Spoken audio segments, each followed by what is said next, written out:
All right, so it is Saturday, and I wanted to take a minute here to talk about a story that did not make it into Newswave, despite several people sending it to me on what would have been Thursday. And it was really funny because the message that was sent along with the link back to their source were things like Switch Pro is as powerful as a PlayStation 4 Pro or an Xbox One X, according to Bloomberg.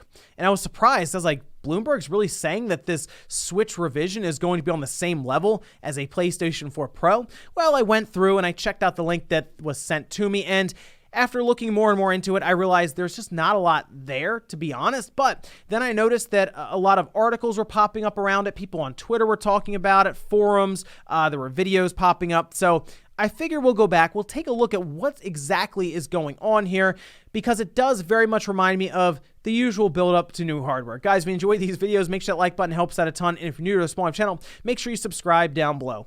Every time new hardware is coming out, there's this buildup, of course, where the expectations continue to mount on top of rumors, on top of expectation, on top of rumors. It turns into this big snowball that rolls down the hill and gets bigger and bigger and bigger until it crashes into a wall of reality and disappointment when we eventually see this mythical system, that being this Nintendo Switch Pro. It's happened with the PS5, it happened with the Xbox Series X, and it even happened with the regular Nintendo Switch, right? When that was coming out back between 2016, 2017 in there, the rumors were all over the place and people were expecting some crazy device from Nintendo. They still got something really cool, but I mean, people were talking about it being like a portable PS4 then. Now we're talking about a portable PS4 Pro. Let's head over here to Reddit where this whole thing came about. This from Rio Megan on Reddit saying, Bloomberg new article regarding potential Switch Pro system.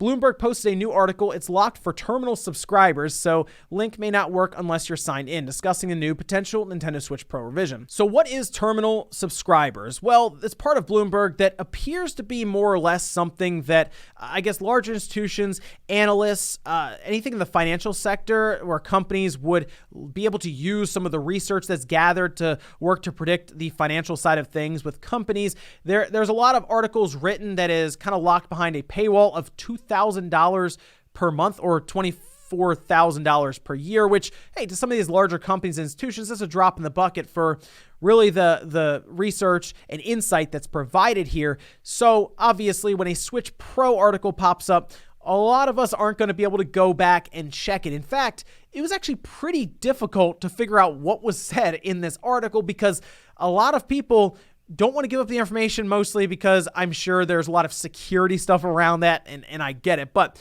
I was at least able to get an idea as to what was really said in this article. But let's go down the summary here with what was shared. They say they reiterate a holiday launch in 2021. I agree with that. I think Nintendo is going to try to push it out, but remember, this thing's not public yet, and they also have not publicly announced any kind of release date or intention to do this. So because of what's going on with the current chip shortage, it's possible it could be delayed out a bit and miss this holiday and end up into early next year. Just putting that out there as a possibility. They'll say hardware sales will either remain flat or grow slightly due to revision. If sales for Nintendo this upcoming fiscal year remain flat or even go up a little bit from this past fiscal year, that'll be a major win for Nintendo because a lot of people believe, and it makes sense if you think about it, that this past fiscal year was inflated because a lot of us were at home. So looking for things to do. Oh, wow, Animal Crossing. It lets me lead a life when I can't lead a life. Let's play Animal Crossing. Oh, I need a Switch. I'll buy a Switch. Oh, wait, there's stuff on the eShop. Oh, wait, I need Nintendo Switch Online. You see how it starts to pile up. And Nintendo and Sony and Microsoft, in turn, made quite a bit of money from a lot of people staying at home and looking for stuff to do. So if Nintendo can remain flat or even beat what sales they did last fiscal year, as people are more or less starting to, I guess, go back to normal and leave their houses more, that would be a big win for Nintendo to see that. They say higher expectations are placed on the Switch Pro. That's what's referred to in the article. Then the PS4 Pro, which sold 2 million launch window. I think the marketing for the Switch Pro, if Nintendo does it right, will work very, very well. I think people would get really hyped up around a Switch Pro or a new Nintendo Switch if it was 4K and it released next to some awesome software this holiday. And remember, there's also a strong possibility that this new Switch revision ends up replacing the current Switch we have now over time. Over like the next year or two, it could do what like the 3DS XL did to the regular 3DS, or the new 3DS XL did to the 3DS XL, and then the 2DS XL did to the new 3D. Nintendo's done this quite a few times, and it does help with sales when that's the only system on the market. The PS4 Pro was always an optional system because the PS4 Slim was always available alongside of it. And let's face it, the PS4 Slim was quieter, so some people may have wanted just a quieter system in general. And if you didn't care about 4K, you probably weren't rushing out to get that PS4 Pro. But if it was just the PS4 Pro on the market, it probably would have sold a lot more. They say launch quarter, September through December, could reach up to 12 million units sold. That's going to be very software dependent, because down here they also mentioned Zelda is a strong launch game candidate with several round-out titles to accompany it. And I think if Nintendo has strong software alongside of new hardware for this holiday, yes, they probably will sell 12 million Switch systems overall, not just like Switch Pro, but like the Switch Lite, the regular Switch, Switch Pro. Yes, Breath of the Wild 2, maybe a new Mario Kart, since that's their leading franchise on the Switch, so you put that out. Pokemon, and then a few others. Yeah, you could, I'm sure, drive quite a bit of demand for this hardware, but remember, they also have to be able to produce that much hardware, which is something else that we're having an issue with when it comes to the supply around these chips that are currently facing issues in manufacturing and sourcing materials. So that's something else to keep in mind there. But if they do cross 12 million units sold this holiday, that would make the Switch their best-selling home console ever, above the Wii, and that is something I am predicting will happen at the end of this year. And then they say, according to the hardware forecast, they speculate that the MSRP could be higher for the revision, upwards of 20%. The pricing is an interesting one, and that's something that Nintendo is going to have to be very mindful of. Do they want this to end up being a 3-tier family for the Switch when they release this? Like, is this something they want to have going forward? Do they want a 200, 300, and a 400? Or are they legitimately going to work to replace the current Switch with this newer one, and maybe it shows up at 350, and then the older Switch, or the one we have now, starts to go away, and then this one drops in price and kind of takes its slot? Or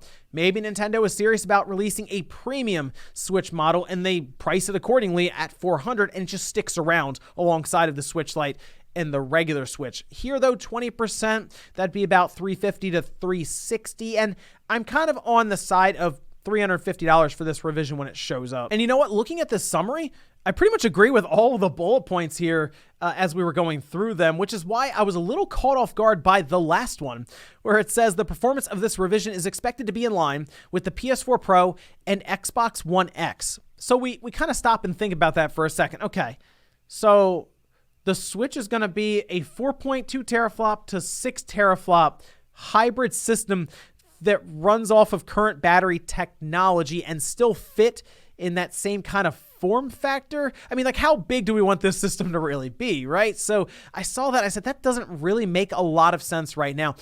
It could in 3 to 4 years. Who knows where technology goes from here, with NVIDIA being fully on board of their Tegra chips and their lower power chips in these autonomous vehicles and all of this. They could certainly make a run when it comes to R&D, but right now I had a hard time really even picturing how they would make this happen. So after looking around and asking around and trying to figure out what was really said in this article, it turns out what they were trying to say here, and what I think was misinterpreted when it came to doing these summaries, is that they were trying to say the jump from the Switch to the Switch Pro is going to be similar to what Microsoft did with the Xbox One X, and the PS4 did with the PS4 Pro, which isn't surprising at all, because the big jump there was 4K, and the jump we're expecting with the Switch to the Switch Pro, based on current reports, is 4K. So no, unfortunately, the article wasn't telling us that we were going to get a beast of a Switch system.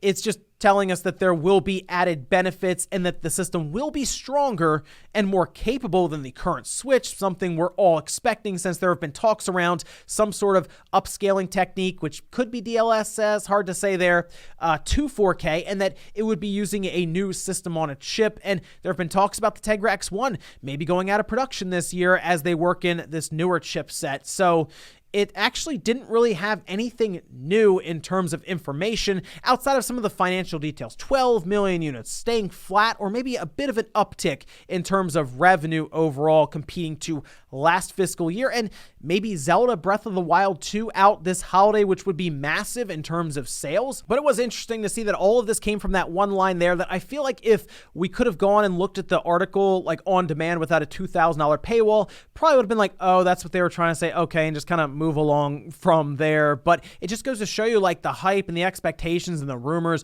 will continue to build as we head towards, I'm going to say, the summertime, when Nintendo, if they are releasing it this year and haven't faced any internal delays, we'll start talking about it. And then you better believe the rumors and speculation will really start to ramp up. But let me know what you guys think about this one down below. Thank you so much for watching, and I'll see you next time.